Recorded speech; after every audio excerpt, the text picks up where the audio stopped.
Hello, everybody.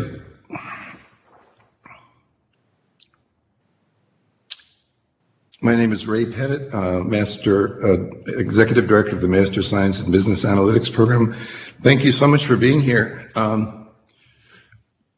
The folks today attending, myself and Nancy Serrano, work with the Rady School of Management, and actually we're launching a new program for the weekend working professionals, an MSBA program that I'm going to talk about a little bit after the topic of analytics and COVID. Nancy comes to us with about 20 years experience in recruiting. I come to Rady in 2018. I came from the industry, 25 years in the media, marketing, and advertising business and the measurement side of the house, so to speak. I've managed the MSBA Capstone course, which I'll talk about later, and of course work with all aspects of the student and the student experience. Before we launch into this, I just wanted to talk a little bit about the Master of Science in Business Analytics and its relationship to data science. Folks in the business community, they really don't seem to differentiate well. There's no common job title: data scientist, business analyst, data analyst. 75% of our students are placed in one of those three roles, and they could literally be exactly the same job. It's just the job title is different. But what differentiates an MSBA, a Master of Science in Business Analytics, in all of our programs, not just Rady's, is the applied nature of data science. So all the coursework, all the experiences, the capstone projects lead you into understanding business processes and how to apply data science. Our students learn, basically the exact same things you do in data science undergrad and even grad courses in terms of techniques and methods, some of the great stuff that's been presented at this conference. But it's all applied. It's applied to business problems. It's applied to marketing problems. It's applied to customer problems. If you think of Major League Baseball, this is a little bit of a metaphor here. If your goal is to work at Procter & Gamble, that's your goal of going into Major League Baseball. Basically, an MSBA is like being on one of the minor league teams, a farm team. You're literally practicing and playing the game. A data science degree is more like just practicing without actually playing the game. And I think it sounds like a minor difference, but it really is what differentiates the MSBA. At Rady, at the UCSD, actually, we have a very strong undergrad data science program, and more students are actually staying that extra year, 4+1, so to speak, to take their data science training and actually get the business understanding to go out and start kind of at a higher level of hiring when they go out into the real world, so to speak. So hopefully that makes sense. Now, basically, someone else said this, I think it was Andrea earlier today, the analytics job market really does remain strong. Linda Birch has a consultancy in Chicago, Evanston actually, and does some great studies on this. And she focuses specifically on data science, predictive analytics, business intelligence types. So that could be anywhere from people doing Excel all the way through to the more advanced stuff that, machine learning and AI stuff that everyone is excited about, so to speak. But basically, two studies that she did over the summer, at the beginning of the summer and then at the end of the summer, shows that the economy has not really had an appreciable, COVID has not really had an appreciable impact on the analytics job market. Some firms have stopped hiring, mostly temporary. They're coming back. Very few are cutting jobs. Many more are expanding, or it's business as usual. So here's a little chart, if we can see it. Get that out of the way. This is from her COVID-19 effect on analytics job market, August 2020. You can see increased hiring, 7.6%. Actually increased hiring. No changes, 42%. Layoffs occurred, but hiring has been brought back. There's some salary cuts. This is the most important one, I think. So basically, these two studies showed that economic downturn has not had an appreciable impact, and some firms have stopped hiring, but mostly it's temporary. This is the latest study done in August 2020, and you can see I was up to layoffs occurred, but hiring has resumed. Some salary cuts, furloughs have been reversed. Some cutbacks, but nothing additional. And then rumors of upcoming cuts, layoffs is only about 15%. That's the latest survey from Linda's Birchworks study. As you guys know pretty well by now, must-have skills for success in business analytics are, of course, learning the data science techniques, the kind of stuff you're being exposed to in this conference, as well as in undergrad and grad courses that you take. How to apply those techniques to business, how to visualize the results, like Kate talked about, and then how to communicate relevant and actionable solutions. It's really, though, a whole process from framing a business problem from the start, understanding what the client wants, what the company wants, because remember, it's a business application. It's not, you're not measuring stars or the sea or the environment. It's, literally a business of some sort. So all of these things are important, but it's framing the problem, scoping the problem, knowing which the right procedures to use, data exploration, diagnostics. This is old stuff. Tukey at Princeton, basically created exploratory data analysis that we still use, and ongoing to the modeling, machine learning, automation, if it's indeed what's needed, and then of course visualization, presentation to all levels of the company. In some cases, you might have to explain something to the CEO all the way down to your peers or technical people that can, really understand the technical details. In business, there's only really two types of analytical work, and they do kind of cross over. They cross each other and interact with each other. In fact, just as an aside, we had a panel of our Supply Chain Institute of Excellence that runs at Rady. Basically, she's the COO of Hershey's, the candy company in Pennsylvania, and she runs supply chain. And when hearing her talk about what she does, she is so knowledgeable about the business of chocolate and candy and all the stuff that Hershey sells, and instills that in her team. They're like brand advocates in a sense. You would not think that someone involved in logistics and optimization and warehousing is necessarily going to be thinking about the brand, but actually it's quite important. And that's a difference I think you'll see in business applications. So you have your customer facing, customer analytics. This is the typical media, marketing, advertising, sales, etc. And you're focusing on understanding customers, really influencing them, improving their response, their experience, their satisfaction. And then on the other side, of course, you have logistics, operation, IT, finance, HR is even in there. And that's basically looking at internal business processes, again, to improve your efficiency and effectiveness. Because bottom line, if there's any science in business, it's how do I do things better and how do I do things cheaper, more efficiently. Those are the two primary goals of pretty much any project that you'll run into. And the importance of soft skills. Bob Bress is a Freewheel. It's a Comcast company. Comcast is a large cable communications company in the East. But basically, he's talking about the importance of clearly communicating and how underappreciated it is. And remember, Bob's a tech guy. He really is technology trained, PhD, I believe. But he says people going in for their first job should be able to articulate ideas, communicate them in ways that a stakeholder is likely to understand. And again, that stakeholder could be the CEO, the CFO, the CTO, the CMO, all the way down to line managers, technicians, engineers, etc.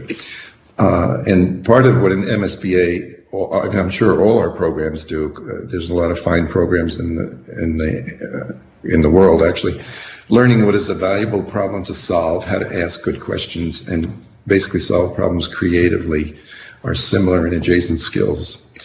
So when we have our Rady Capstone projects with the MSBA students, it's basically a 12-week real world project where the students have to go through this process of scoping, framing, understanding the problem, studying the data, coming up with the best solutions, doing the actual modeling, coding, Python, R, whatever's required, and then sometimes piecing together visualization, dashboards, or sometimes it's in the form of insights, recommendations, things you could do better.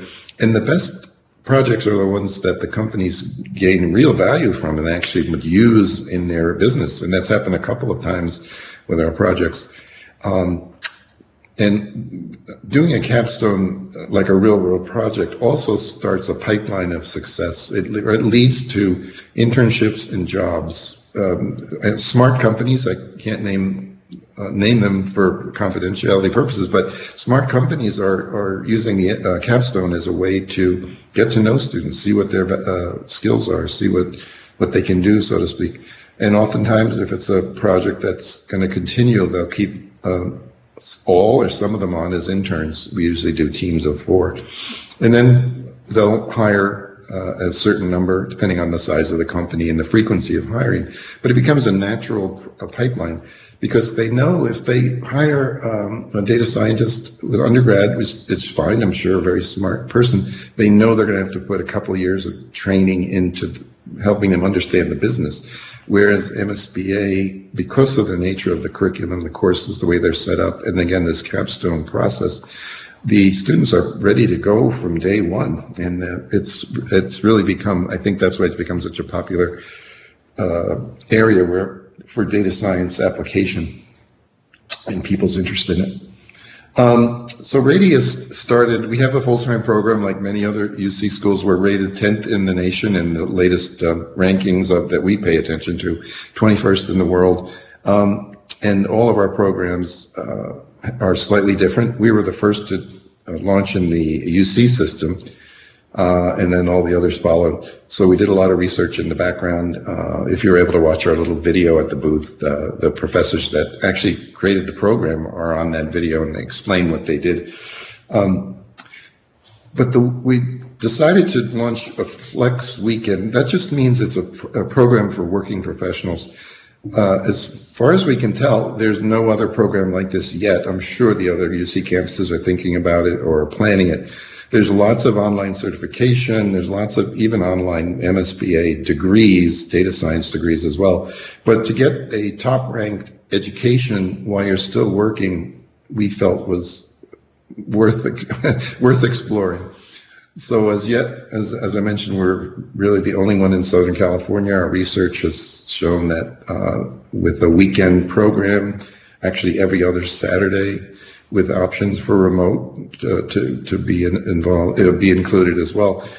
We could actually have students come from all the way as far as San Francisco, Phoenix, Las Vegas, because of the time commitment is not intrusive on their work life. But basically, the program is exactly the same exact professors teach the courses. They're the exact courses the full-time students take. It's just run so that it's convenient for working professionals to enter the field. So if you're a data scientist and you have a job, maybe a few years down the road, you might decide you want to move into the business analytics area in your company or maybe in another company. This is the type of degree that would allow you to do this. Or if you're a undergrad that is not sure if they're going to work, a full-time MSBA, in 1 year, you'll already have the leg up on that MSBA type career. This has been commonly cited, McKinsey's demand for analytical skills. It's probably gotten even more since this came out. But why is it important if you are a working professional, even if you're a young person starting out? So the MSBA degree helps you to upskill. That really firms want, they have data and they want and need more highly skilled data and business analysts. And they want people to have a command of the industry and the business they're working in. And for career, a Flex MSBA would equip you to improve your performance within your firm. If a company sponsors you and they see it as part of your career development, that's great. That's been done with MBA programs for many years. or you could pivot to a new career, or even starting your own company or own consulting type of arrangement. The Flex MSBA curriculum, just quickly, I'll go through this. It's really, each course is built around identifying business opportunities, generating the insights using statistics and analytics, and machine learning, et cetera, and then, of course, developing the business solutions. Capstones, as I mentioned, are extremely important because it's really like an engineering medical school model where you are literally working with a company for approximately 12 weeks on a real world problem, not something from a textbook or, kind of artificial data that you practice on, which is important. But again, that experience being in the minor leagues, preparing you for the major leagues, is different than just doing practice exercises or even Coursera courses to help increase your skills in kind of a vacuum, so to speak. And then the capstones, of course, let you holistically master all the technical, business, and soft skills that you've learned. These are just some of the companies that we've involved with. Our cohort this year, the full-time cohort, is extremely large for us, at least. We had 186 admitted students, a number deferred to next year because of the situation. But we still have approximately about 30 projects that we need to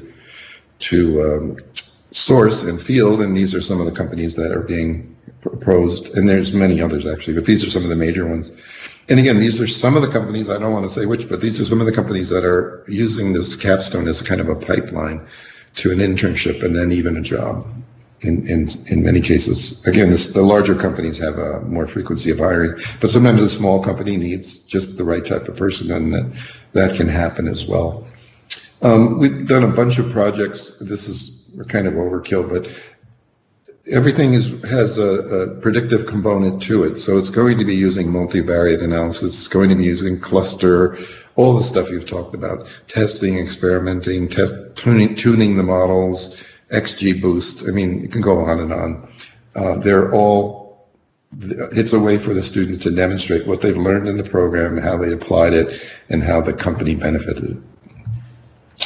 And then when you get to the Career Management Center, even for the Flex Weekend, working professionals, they might be interested in, going to another company. So there's an internal and an external, both career development type activities that'll be offered even to the working professionals who may or may not need it, depending if they stay in their jobs or not. So, and you can see, hopefully we'll be at our next DataScienceGO conference in March in LA. That'll be great.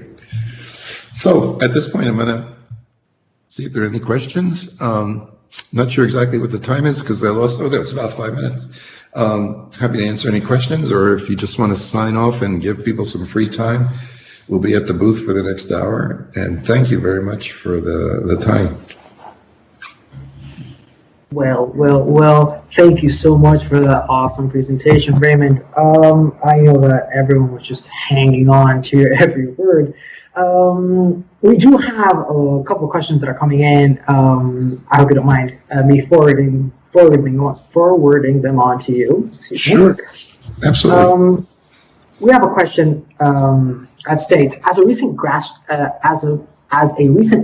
with a Bachelor of Science in Business Informatics and looking to enter into the business analysis field, what would you advise me to begin with so as to penetrate the career market? Okay, I would definitely. I managed, or I should say, I had a team of 22 people at my last job, which I left in 2018 to come here. So someone like that has an undergrad degree, even if it's in biostatistics or, like you mentioned, bioinformatics, they were entry-level jobs because, again, this person didn't have any business experience. I knew that they would have to be trained or brought up to speed in the business if we hired them. Once they came in with a master's of science in business analytics or even data science, they were junior or even above level hires because they had that business exposure, that business experience. We didn't have to train them for such a long time. So if there's any way to get that kind of business experience, whether it's internships or real world experience as much as you can before you hit the market, you're probably going to enter at an entry level, even though you're highly skilled, I'm sure, and highly technical. That's just the nature of how businesses like basically form, so to speak. So hopefully that helps. Okay. And then get your MSBA. That's true. We have now another question. Question is what is your opinion on business boot camps and self-learning versus attending a graduate degree like the MSBA? Absolutely. Again, I taught training courses, corporate training courses for many years for SBSS, which is now IBM. There's nothing wrong with it. Obviously, if you're the type of person that you're in a job specifically, and you know that you have to learn specific things. I mean, we all, as consultants, would always say yes to everything a client asked for, and then we go learn it. So that was a form of self-education. So that's important. But the value, again, of the business or of a formal degree, especially a master degree, professional certification, it just brings you in at a higher level into your hiring career, so to speak. You have not the context, but the what do you call it? The framework, the support, the continuity that sometimes you just can't replicate by learning, individual courses. It's hard to synthesize. But if you have an overarching curriculum, an overarching educational framework to what you're doing, and then of course the practical business experience at the end, it's a little hard to beat. Most of us, just don't have the motivation or the, the stick-to-itiveness to just do self-learning. But there's nothing wrong with that. I'm still self-learning, so. Okay, wonderful. Thank you so much for that very thorough answer. Now, we have a question coming in. Andrew asks, in your experience, what is the best way that you can think of to find a job in the field of data science? The best way is to start early looking for a job, and don't be, there's no perfect jobs. I told my daughter the same thing. It's better to get started. If you're not going to go for an MSBA or a PhD, if you are just going to see what you can do with your undergrad, look at data entry level, even junior level jobs to get started, and then spend a few years and see, where it takes you. You can always go back to school for a master's, or you can decide you like what you're doing and kind of go from there. I know we're probably cutting into Mr. Clendaniel's time, so if you want to end it right now, Scott's a good friend of mine, so hopefully he can take it from here. No, by all means, we still have a couple minutes for a couple questions. Sure. Now, this time, Gabriela is asking a question. She wants to know, what are some strategies that you can recommend in order to land internships in business analysis?